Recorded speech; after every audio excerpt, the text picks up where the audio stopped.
Hey everyone, thanks for joining me today. So, last week, if you follow me on social media, then you would have seen possibly would have seen a little video that I posted just a couple minutes long, and it was a video where I talked about some back pain that I was having, and it was just something that I related to kind of everyday struggles. So if you haven't seen that, please go see it. If you don't follow me on Facebook or Instagram, please do that.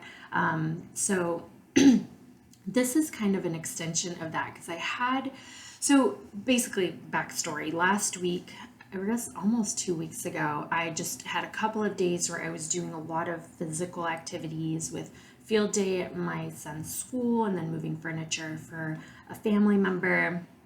And then I bent down one day to pick up my little dog who's sleeping on the couch right here. But I guess that was enough for my back. And so I started having a lot of lower back pain and turned into issues with my leg. It was just kind of a big deal, but it's still here. I'm still dealing with it. It's a lot better, but it was rough last week. And so the message that kind of resonated with me from that was applying to kind of mental health was the difficulty we have with pain and needing to get through pain even when it's awful. And so basically what was happening is that I was having these really sharp sudden pains in my lower back, and I couldn't move. I would be in the middle of a session with a client and sitting on my heating pad, and it would just wince because it was so bad. And I had no choice but to get through it, right? Like, it just had to pass, and there's nothing I could do about it. I couldn't make it go any faster than it was going. I couldn't make it not come. It was random. It wasn't because of certain movements I was doing. It was just sudden and random, even when I was just sitting still. And so then there were other times where, because of the issues I was having with my leg, moving was really difficult. So the worst part was trying to get out of the car. My left leg would just not really cooperate. Like, I couldn't move it. And so I'd be, I'd park where I was at. My dog's in my lap because he goes to work with me. And I'd be sitting there like thinking, okay, I've got to figure out how to get my leg, like my left leg has to go out first. And so I'd be sitting there and trying to think like, okay, this is going to suck. It's going to hurt so much, but I have to get out of the car. So I'm just going to have to kind of grunt and move through it. And so, it would hurt, and then I'd move on, and I was in pain for days, but it was just something I had to deal with. And then, so kind of what I started thinking about was generally going through pain and going through discomfort, and in some people's situation, going through suffering, right? So for me, I wasn't suffering. I was in a lot of pain, but, if you relate this to something that's either physical for some people, but emotional, maybe situational.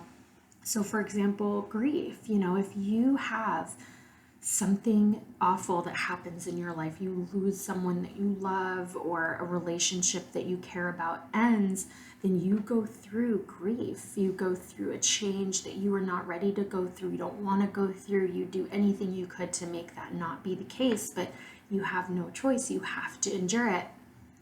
And it made me think of how often we avoid pain, right? So some people just kind of face it, they go through it, and it sucks, but it's something we have to do. And then there are people who will do everything in their power to avoid it.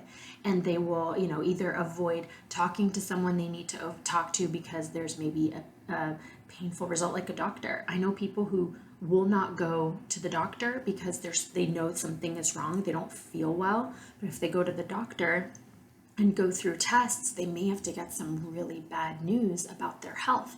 And the logical answer is like, you have to go, you have to find out so that we can see what we can do about it.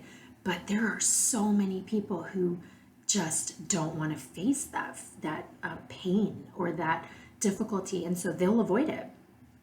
They know they can't avoid it forever, but in the moment, it's easier to just pretend it doesn't exist and pretend it's not a problem than to go through the pain of facing whatever that bad news is.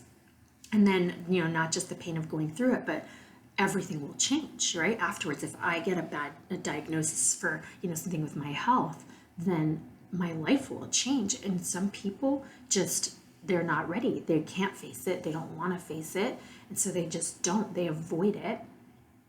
And that leads to its own problems, right? So going through the pain is really difficult, but avoiding the pain, avoiding the situation, unfortunately, will always make it worse. You can't do anything about it. If there is an illness inside of you, if you've, worried that maybe you have cancer or a blood clot or something, and you avoid it, you avoid going to the doctor, it's not going to go away.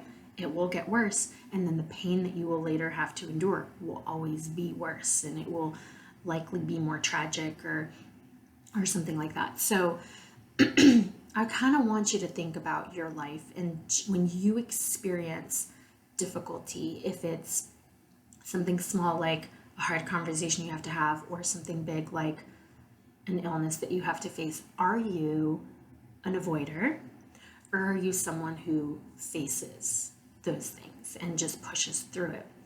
You might be a blend of both. With certain things, you might be someone who faces things and takes them head on. In other situations, you might be an avoider. But I want you to think about it, because what happens is when we have something unexpected, it's typically something that, it's negative. If we're talking about a negative, unexpected event, it's something that we wish we could make go away. But the problem is that we have no control.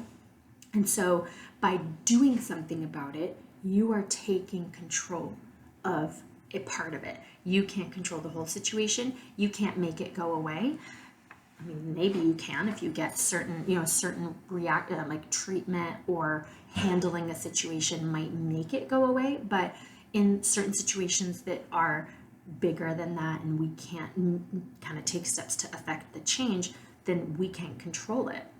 But what we can control is how we handle it, what we try to do to address it, how we take care of ourselves, whether physically, emotionally, spiritually, whatever. And that's the part we have control over. But so many people, when they're in a situation that is difficult, they don't think about the things that they can do to maybe take control or improve a part of the situation. They're just so focused on the big part that they can't control, the part they're scared of, the part that maybe they are trying to avoid, the part that they are resistant to facing. But that, again, will always lead to something worse happening. There's no way around it, right? And so if you've ever avoided something that you had to face, then I imagine your experience, you can think back at it and realize it came back around. You ended up having to deal with it at some point in some way. Maybe it was a big deal, maybe it wasn't, but the avoiding part doesn't really work for the most part. I'm sure there are situations where avoiding it makes it work, whatever, but that's rare. So think now of like your day-to-day relationships. Let's say that you have a situation that comes up with your significant other, or your child, but let's go with significant other. Let's say that they do something that bothered you, or they're upset with you for something that you did. Well, you probably need to talk about it, to address it, to do something about it. And if you avoid it, like for example, I know people who get in a fight and then they don't talk to each other, and then they give it enough time, maybe a few hours, maybe a couple of days pass by, and they don't talk to each other much at all, if at all. And then eventually they let it go. Something happens that makes them have to talk that's positive, or just enough time passes that they are just kind of let go of the heavy emotions attached to it, and then they're fine again and everyone's getting along and it's great. But most likely a situation similar to that is going to come back up. So let's say you argued about finances, or you argued about the kids, or you argued about household responsibilities, or a joke that was insulting or something. Okay, you get over it, you move on, you don't address it. It will come up in some way. Again, at some point, you're going to have another financial issue you have to face, or another disagreement about your kid, or another issue with who's doing what around the house, and who didn't pick up their clothes, and who should have done the laundry. It could be something so small and really not that big of a deal, but because you avoided it, because you didn't deal with the discomfort of the confrontation or the conversation, it's going to come back up. And most likely, if you put it off or avoid it and then it comes back up, it's going to be worse, because now you're going to pull those old feelings that were attached to the last time it happens, and it's just gonna kind of pack on to the feelings that you're having at that moment in that current situation. So, the first time that it happened, it kind of took you a minute, maybe a little while to get upset, but now that it's not a fresh, like it's a open wound, it's a scab that got peeled open, and now you're feeling it again. The buildup is going to be a lot faster. The negative emotions are going to be bigger, and it's just going to be a kind of a bigger issue. It could be, again, it could be something small, but because you didn't resolve it the first time and now you're feeling it again in a stronger way, it becomes a bigger issue than it would have been had you addressed it. It may not come up at all, or it would be something that would come up, but it would be resolved more easily. So if it's like a disagreement about household responsibilities, but the first time it happened, you sat and you talked about it and you decided, hey, why don't we change the way we handle that? How about from now on, I'll do it on these days, you'll do it on these days. Then if it comes back up again and there's someone really drops the ball or doesn't do their end of it, then you can come back and be like, hey, remember we talked about it. Can we get back to our plan? Do we need to change the plan if that didn't work? And then it's just easier to work through it. Whereas if you don't address it, and you just let it go and it comes back up, it could be like, see, you never do your stuff, you never pick up after yourself, I always have to, like, it becomes this kind of more resentment filled thing than it would have had to be if it was just something we needed to go back and check up on. Because the reality is, most agreements in relationships are kind of managing the home or things like that, they're gonna have to be readdressed. Like, there are very few systems in this world that you put in place that work forever. That's why your computer's always giving you a software update, or your phone's always giving you a software update, because you could have an amazing system, but eventually things change. Life throws more at you. You have more responsibilities. Maybe now you have kids. Maybe you have a different job. You have to leave your house earlier. Or you get home later.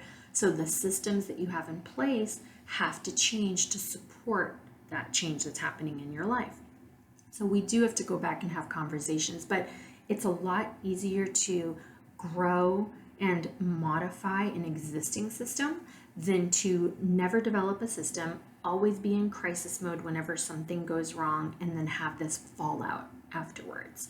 So all this to say, don't avoid the discomfort. Don't avoid the pain. It's okay if you need to take a minute and maybe say, we're not going to talk about it right now. Let's talk about it tonight. Let's talk about it tomorrow or the next day. But like sometime within those first 2-3 days, you should really be sitting down with your significant other and having a conversation. Once the emotions have passed and you're not angry anymore, you really need to be sitting down and talking about those things. A lot of the times what I hear people say is, once we weren't angry anymore and we were getting along, I didn't want to bring it up because I didn't want to start the problem all over again, and I don't want to rock the boat. And in theory, that sounds great. Why start a problem when there isn't one right now? But the reality is, the problem's there. You're just masking it with niceties, with getting along that day, with having something else to distract you from it. The problem is still there. It will come back up. It's a wound that you haven't treated well, and so all it takes is one thing to re-injure it or cause that wound to flare up again, and then you have a bigger problem on your hands. So it sounds good sometimes to avoid it because it seems like it's calmed down, it seems like there's no problem, but the reality is, and this, if you've ever been in a situation like this in your relationship, that the problem doesn't go away. The issue is not resolved. It's just masked, or it's put aside, right? So now think of other kinds of pain, like we're talking about with kids. Man, if you're dealing with a child that is, maybe has a lot of behavioral issues, maybe they're defiant, or maybe they're just, emotionally, they get worked up so easily, or maybe they struggle with mental health issues. If you have a teenager who struggles with anxiety or depression or suicidal thoughts or anything like that, it can be really scary to bring up a painful or concerning topic with that kid because you don't want to trigger them. But the reality is, if your kid is going through something, you avoiding it and not bringing it up and not talking about it doesn't make the problem go away. If you have to bring it up and potentially trigger your kid, but then you follow through with the healing or some kind of conversation or a plan to get your kid help, then you are moving towards a resolution or moving towards a healing. Whereas if you avoid it, then your kid is just suffering silently and potentially turning to other kinds of solutions, whether it's friends that might not be so great for them, drugs, alcohol, self-harm, suicide, whatever.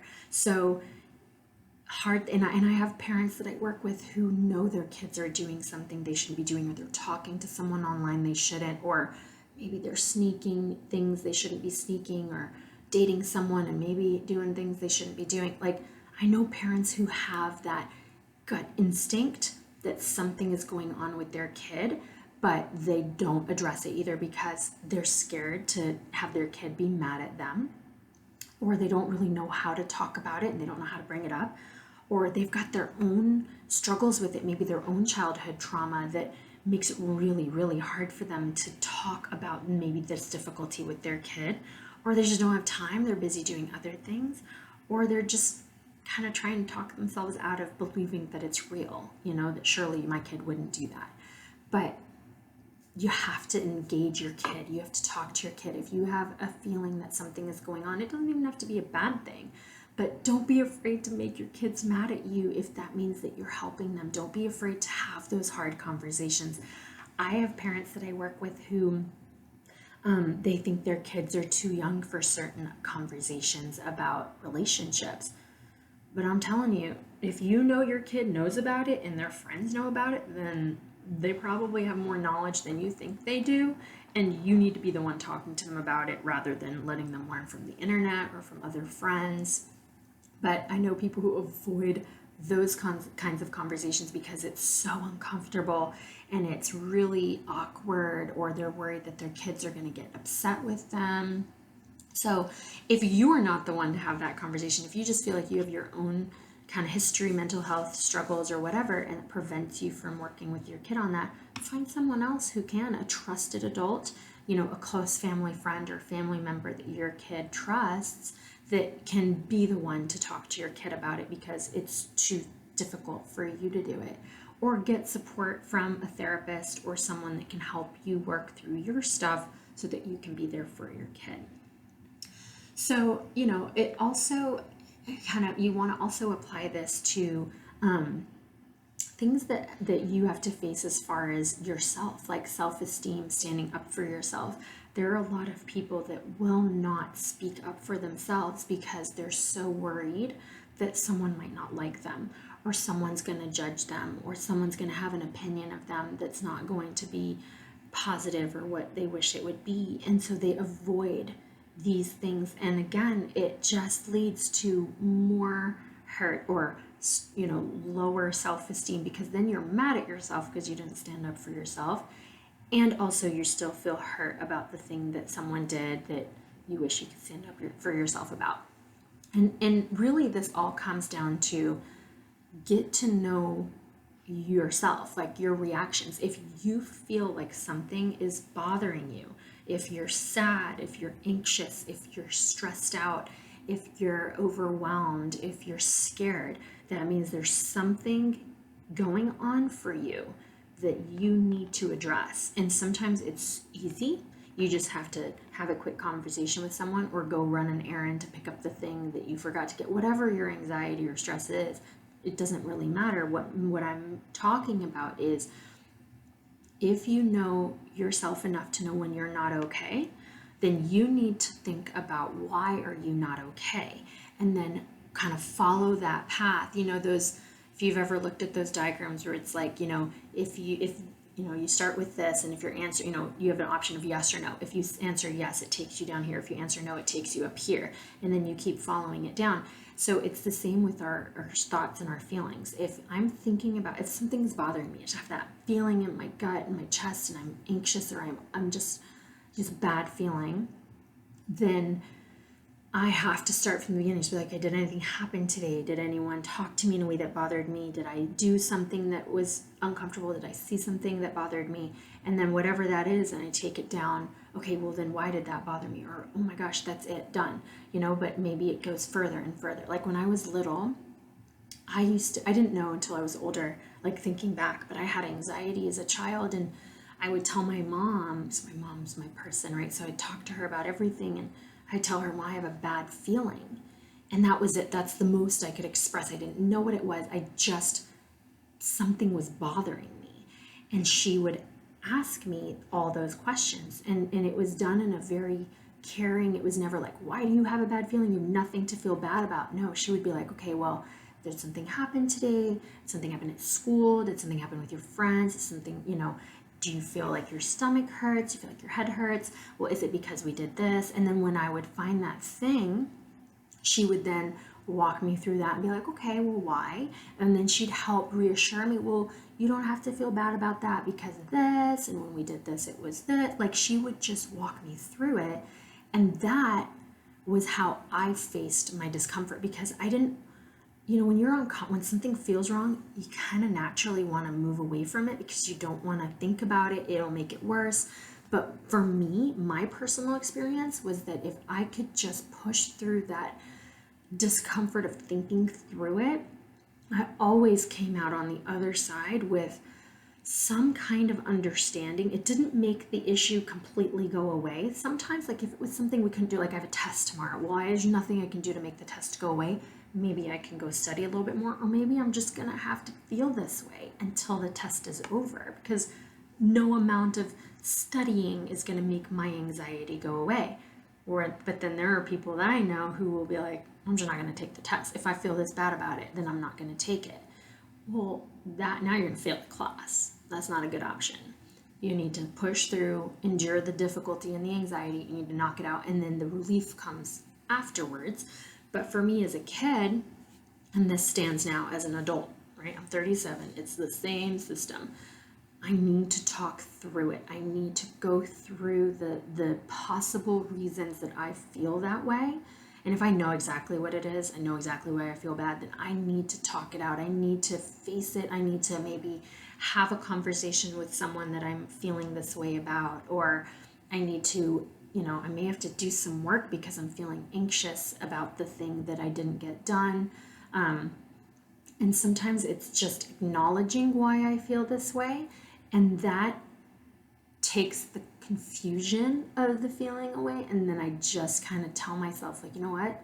There's nothing else I can do about it. I'm just gonna have to suck it up. I'm gonna have to distract myself with something else. I need to, maybe do something fun, but I'm gonna have to get through this until it's over. And so you have to think of what those things are for you. And they could be, something might be popping up immediately where you're like, this is the stuff I avoid that I know I have to get through. And then you may have nothing, but that as you go through your day, you might have something come up that you're like, that's one of those things Navarre was talking about, where I'm avoiding it and I need to just get through it. Again, an uncomfortable phone call, making an appointment with someone you don't want to make an appointment with, just calling a doctor's office to make an appointment, even if it's a checkup, that if you're just an avoider of those kinds of situations, social situations, presentations, it could be a job interview. I know people who are unhappy with their job and have so many skills, can apply for another job, but they don't, because the idea of change or the idea of taking a leap of faith to do something different is so intimidating that they stay in their miserable situation, because even though this is uncomfortable, it's familiar. I know how to handle this. Whereas if I put myself out there and try something new, if it doesn't go well, then I'm going to be, I don't know what to do with that. I don't know what that's going to look like. So instead of facing the unknown, I'll stay in this situation even if I don't like this situation. You can apply that to being in a relationship you're unhappy with and not wanting to end it because the unknown of what else is out there is too scary. I might be miserable here, but at least I'm familiar with this, so I'll just stay. It could be in a relationship with a friend. It could be anything. And it really, like, this is pretty generalizable. You can apply this line of thinking to so many things in life. It could be that I don't want to get up because I'm so tired. So if I'm this tired, then surely I need more sleep. When really it's like, no, you're just not a morning person. Roll yourself out of bed and then you will be okay. That's a minor example, but it's still that, like, I have to push through this discomfort that I don't want to face because I feel this way and it's such a strong feeling. Suck it up. Get out of there. Go do what you have to do. A lot of people struggle with energy, whether it's because of depression or anxiety or whatever, or just you know don't have energy. They didn't eat right. They didn't don't maybe have a deficiency or just lazy. It doesn't matter. People use that as an excuse. I don't have the energy. I can't go to class today because I don't feel I don't feel up for it. I don't feel good. Well, that's something you have to do. You're not dying. You don't have a fever. You're not throwing up. You just feel like crap. Go. Get up. Face the discomfort. Face the difficulty. And yeah, there are situations where the answer is to not go, but when you're making excuses and when you actually need to be doing something. And we all do that. We all make excuses from time to time, but face the thing. And there's usually a bigger reason. There's and it's study, so I'm not going to go, or I didn't really read up on what I needed to read for class today. I'm not prepared. I'm just not going to go. Or, with work, same thing. Like, I don't want to have to go to that event at work because I don't like people, so I'm just going to not go.